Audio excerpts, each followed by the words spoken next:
Hi again. I'm still stood next to the Skunsenkronen here in Gothenburg. Really beautiful place on a nice sunny day to have a good read of a book.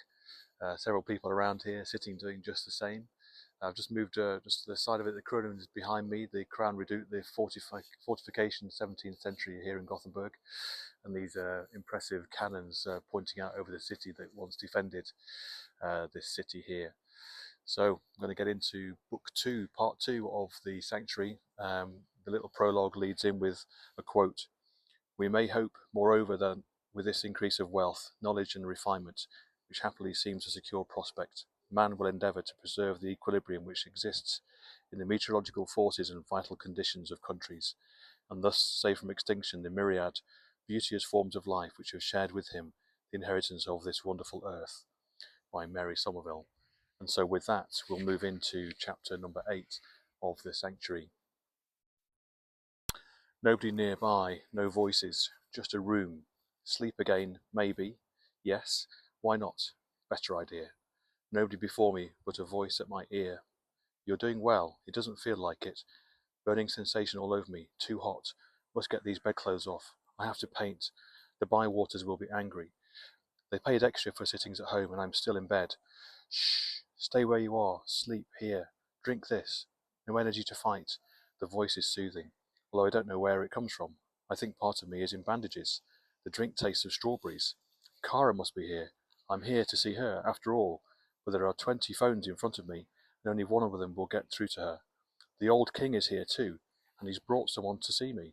Nala, the size of a shrew, dancing on my chest. I need to spit because I've swallowed the sea by mistake. Another voice is speaking. Can he hear us? He won't remember, even if he can. Is he a candidate for human trials? No, we don't need any more. All right, we'll deal with him in the standard way.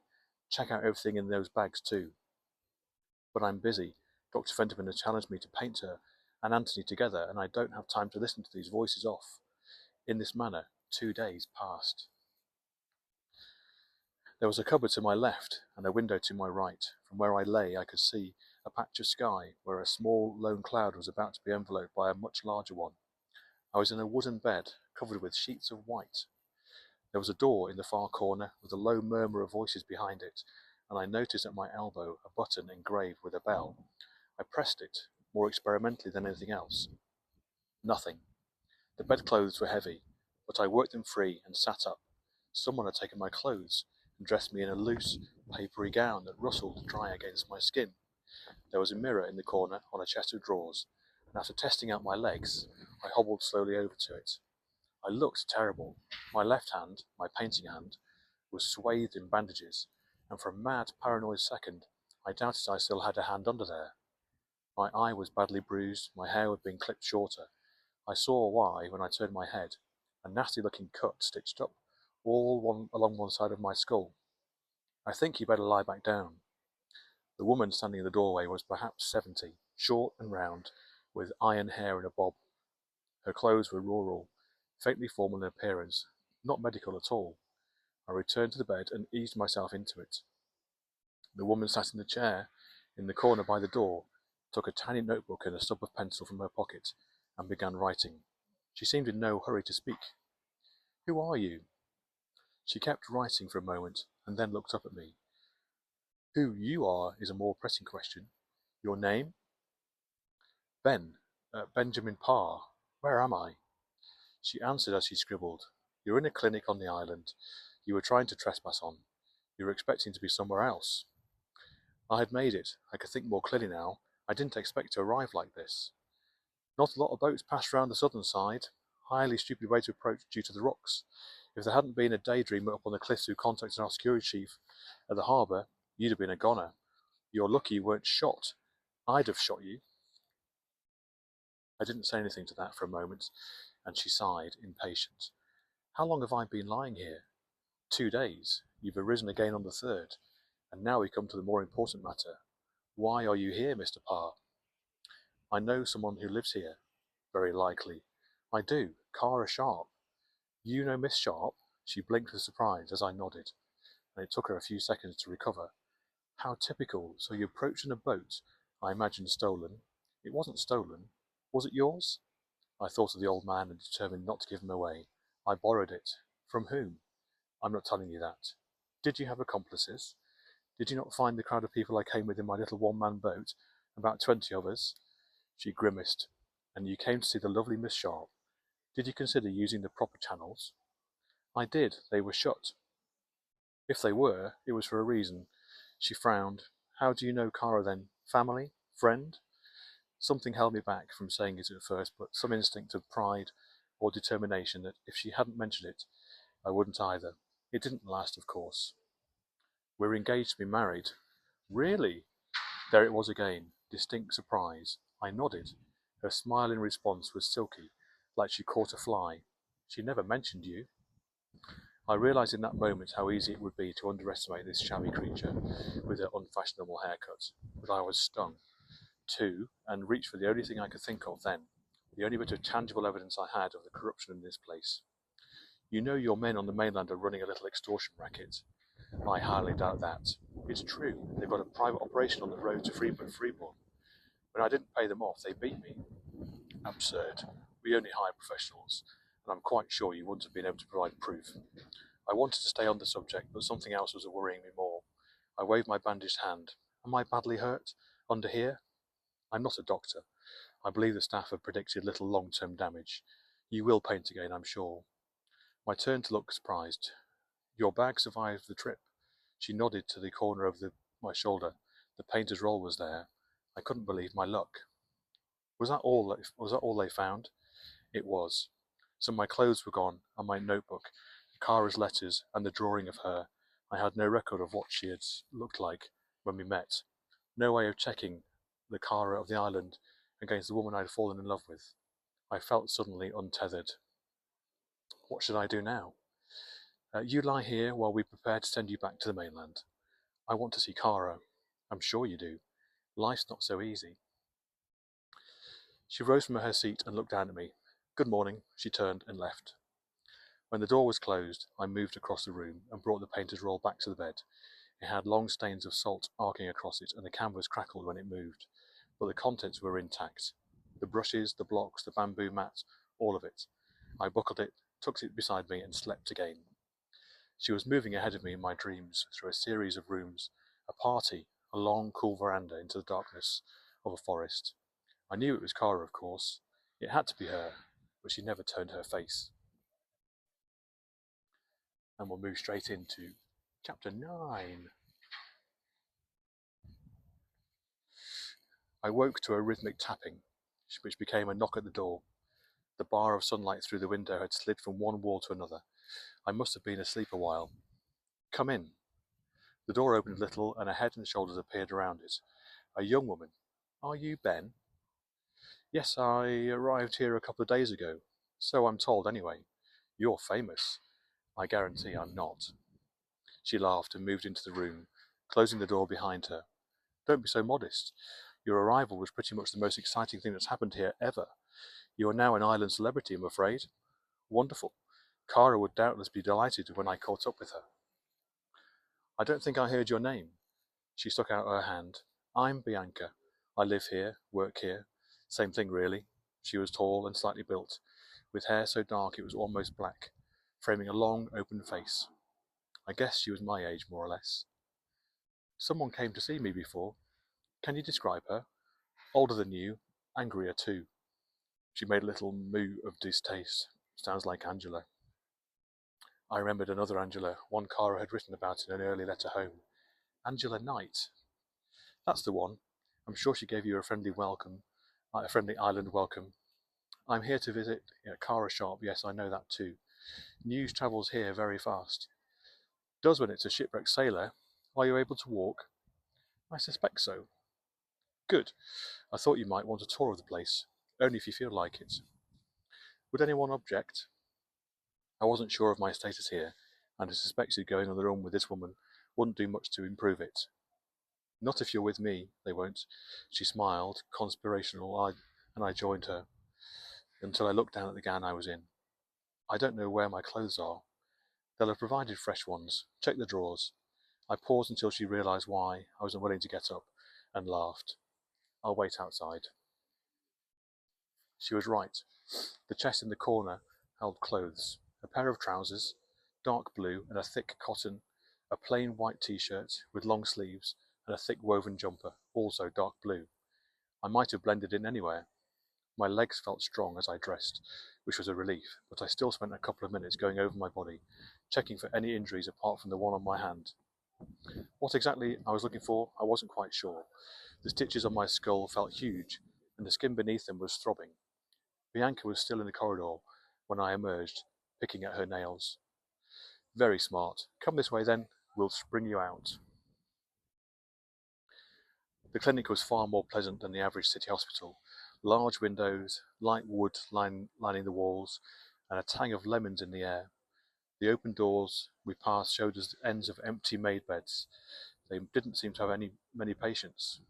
We walked past a nurse at the front desk, a young woman in a rich blue uniform, and she gave Bianca a nod and a smile before sliding her glance to me and making a note in her ledger. The hospital opened into a circular tarmac area with a few white carts hitched to chargers around the edges, and a huge tree rearing up at its centre. There were a few other buildings to the left and right, one with a pharmacist's sign, and behind them a few dozen more, which looked like cottages. Beyond those was only thick woodland all the way round. The air was warm, rich with the aroma of the forest. Bianca gestured around. What do you think? I don't know what it is, but it's nice. First right answer of the tour. The questions get harder from here on, of course. This is the medical hex. Hex. A hex is just the way this place is split up. Hex like a beehive, you know. Hexagonal cells. There are 40 hexes here. Each of them runs a different bit of the island life. All the doctors, pharmacists, surgeons, midwives, lots of midwives, live and work here. There are hexes for food processing, clothing, construction, road mending, sanitation, all sorts. Does everyone spend their time in their own hex? Not at all. Some hexes are purely residential, and some are half occupational. But in general, people spend as much time as they can communicating with other disciplines. There's a lot of mixing in the evenings. Half the innovations here are thanks to an electrician talking to a seamstress or a vet speaking to a solar engineer. And of course, they frequently marry each other, which is another plus. Clever. Oh, believe me, the cleverness of this place surpasses the understanding of man. Come on. She walked over to one of the little electrical vehicles and spoke to the young man standing next to it. A tall boy, barely out of his teens in blue overalls, then beckoned to me. George is very sweetly going to let us take his cart. Aren't you, George? The boy nodded and smiled, bashful, as he stepped away from the vehicle. Hop in. I did as I was told, wondering at the power Bianca seemed to exert in this place. The road she drove us along was lurid with life on either side. Dozens of different species of tree, low thickets of shrubs, the occasional hut, half overgrown with greenery, climbing across it. It was very soothing. The vehicle's engine was so quiet, and the road so smooth beneath the wheels, that she hardly had to raise her voice when she spoke. Right, next question. Do you want to have dinner tonight? Like you and me? She laughed, and glanced at me sideways. Yeah, intimate dinner date, plus another few thousand if you don't mind. Everyone here eats together. I blushed, of course, sorry. No, I phrased it wrong. That probably sounds different on the mainland. She sounded almost sad as she spoke, but her brow cleared in a second, and she continued. There's a huge hall in the central hub, and a few supplementary ones elsewhere. Almost all of us eat in one of the 4 main venues each night. I'll try and get you close to John's table. Me? The thought startled me. I'm really just here to see Kara, to talk to her, try and bring her home. I didn't mean to trouble the boss, nor did I trust myself not to hit him if we were ever introduced. Ben, about that. About what? About why you're here. To see Kara, yes, what about it? She frowned through the windscreen for a few seconds before she answered. Angela didn't say anything to you? About what? She sighed. Well, I guess it's my job to tell you then. She's not here at the moment. Well, what's that supposed to mean? Kara's not on the island. Stop the cart, please. Ben, I'm sure it's fine. It's just, please stop the cart right here. She pulled us over into a little extra curve of tarmac at the side of the road, and I stood, got out, looked one way, and then the other, along a tunnel of green in either direction. My breath appeared to have shortened, and I leaned over towards the driver's seat where Bianca sat. Where is she? All I know is that she's left. She hasn't been at the top table at dinner for a while now. How long? I don't know. A few weeks maybe? Where is she? Ben, I think you should calm down. You look very distressed. Do you need a tissue? I'm fine. I wiped my face with my sleeve. Where is Cara? I don't know. This isn't the only place John owns, Ben. She could be on the mainland estate, the one you have passed by on your way up here. It has thousands more employees. I'd guess she's there. She'll be completely safe if that's what you're worried about. Then why would she have stopped writing to me? Bianca gave me a look, and I wondered if I was losing my grip. That's kind of between the two of you, Ben, to be honest. But she has to be here. My voice was high, and I'd heard it as if it was someone else's. Whoever that is, he sounds terrified. She's not. She was on the top table with us almost every night until a few weeks ago, and then she wasn't. Did you see her leave? No, but I think I remember her saying something about the mainland, or John saying something to her. I looked out at the thick woods on my left. I nearly killed myself getting here to see her. I presume you told her you were coming. I wrote letters. They'll have been forwarded to her wherever she is. She won't have missed any letters, Ben. So Cara had been on the mainland all this time. There was no need for me to be here. I felt like a fly that had blundered into a great grotesque web. This was all thanks to my stupidity. If I told her I intended to visit, waited for her to reply, no, she wouldn't have come back anyway. She'd have made that clear in her last letter. That didn't change the fact that I had half killed myself coming here for no good reason. Ben, I'm going to start the cart now and take you where we're going. Come on. I slowly resumed my seat, and she pushed a button. The engine muttered into life, and the cart rolled quietly along for a few minutes. I realized Bianca was waiting for me to speak first. Sorry about that, just a shock to hear. It's all right. I think it's wonderful that you came all this way. Anyone would be distressed, even without waking up to Angela Knight. She seemed pretty strange. That's power. That's absolute power for you. She's John's original right-hand woman, the proto-Cara, if you like, although she would have hardly taken it as a compliment. John and Angela have worked together since the first village, but these days she's getting closer to stepping back. She didn't give me that impression. Well, shrinking kingdoms often have the fiercest guards. She laughed. She'll warm to you in no time.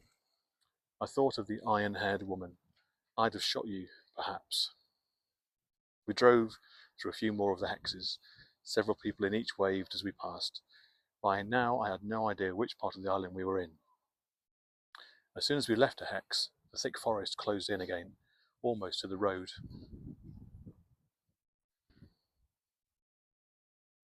I didn't notice much, wrapped up in how stupid I'd been to come here without knowing for sure whether Cara was here or not, but eventually a thought occurred to me. I thought there were no trees on these islands, not this far north. There normally aren't.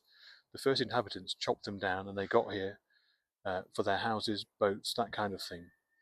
Then they introduced livestock, which ate any new shoots. So you get these bare landscapes on almost every island off the coast up here. Dreadful, really, when you think they could all be like this. How come this place has so many? We had a benefactor 200 years ago, Henry Fellingham. Made his money overseas doing unpleasant things to unarmed people, but a trader too, and a successful one. He became obsessed with this place, bought it wholesale from the crown, then spent his fortune reforesting it, paid the handful of previous residents off, found them better homes on the other islands, and he turned it into a forest again, but he beggared himself in the process. This island has form when it comes to wealthy men spending all their money here. Why did he do it? He wanted to recreate the Garden of Eden. I looked around at the thick foliage, breathed in the fresh island air. I'd say he managed. You won't be saying that if you're still here in winter, but the trees give a good amount of cover from the weather at least. And with the way the climate's changing, John reckons this place will be one of the most fertile on the planet in 50 years' time. Again, I noticed how she referred to Pemberley, John, as if he was a friend or something closer than that. We drove in silence for a little while. Where are you actually taking me? Thought you'd like to see the hub, and behold, here it is. The hub was a large area, reclaimed from forest. There was a grand hall on one side, and a huge red brick structure topped by a steep slate roof. There was something unusual about it, something uncanny in its lines and shape. I couldn't identify any particular unsettling feature, I just knew it was oddly familiar, though I couldn't tell how. There were smaller buildings on either side, more utilitarian in their form, and the front of the buildings a small fleet of carts like the one we were in, like paper boats with their white canvas tops. These buildings were spread around a huge green oval, the only manicured space I had seen so far. It was sunken in its middle and carpeted with grass like a new meadow. On its far side was a plantation of thin young trees with silver trunks and drooping leaves. A small troop of gardeners moved back and forth with barrows of earth. I turned back to the main hall. Can we go in? They'll be laying out for dinner, but yes, of course. Bianca led me up the steps, opened the doors, and I stepped into my own past. It was larger, but the design was identical. The beams, the bricks, the alcoves, the benches, even the fireplace halfway along. The only thing missing was the lectern. No, there it was, tucked out of sight. It was so disorientating. I stopped dead, and Bianca asked what was wrong. It was Hillcrest, the room I'd come to 3 times a day for 7 years, where I had sat through meals, assemblies, lectures, plays staged on the dais. All of it returned to me in a moment. The only change was at the back, where the entire wall had been covered by an enormous and grotesque mural. The left-hand side was a huge round shape, the upper half which resembled an island, or a bank of mud and earth covered in weeds. Beneath the shoreline, though, the island was a beast, an enormous fish adorned with the monstrous accoutrements the artist had been able to imagine. Drifting tentacles, a beak, horns and nodules, and unknown slits and orifices from which more tendrils blindly groped. The limbs stretched up the waterline, where they were transformed into trees. The right-hand side of the mural showed a ship moored to the island. A group of travellers were halfway through disembarking onto its surface, fanning out across it, knowing nothing about the ground on which they stood. It was a grotesque image, a sailor's nightmare. Bianca was speaking to me. Ben? Sorry, this place is... I recognise it. She looks at me, interested suddenly. How? I went to school here. I mean, this is a replica of the school I went to. It is called Hillcrest. You're joking. Her eyes were wide, as if I'd confessed to a crime. No happier than that, as if I'd told her where there was buried treasure. I'm not joking. The lamps, the floor, all of it, it's the same. Pemberley, I mean, he went there himself then. I don't know. He must have. That's extraordinary. Well, there's something for us to bond over. No, Bianca said the word violently, then lowered her voice, even though there was nobody near us. A warning for you, Ben. Don't tell him. John, I mean. Tell him what? Don't say you recognise this building, that you went to the same school. I'm serious. Don't say a word about it. Wouldn't he like to meet someone else who went here? Not at all. He'd probably evict you immediately, or worse. Why? Just don't ask. With that, she turned and left, leaving me standing alone. I felt uneasy once again. No, that wasn't quite right. I'd been uncomfortable since I woke here. Despite all Bianca's kindness, I saw no choice but to follow her. It's the end of chapter 9. So things are getting interesting. Is this really Hillcrest, where he used to go to school? And does he know John? Well, we'll find out. Chapter 10 next.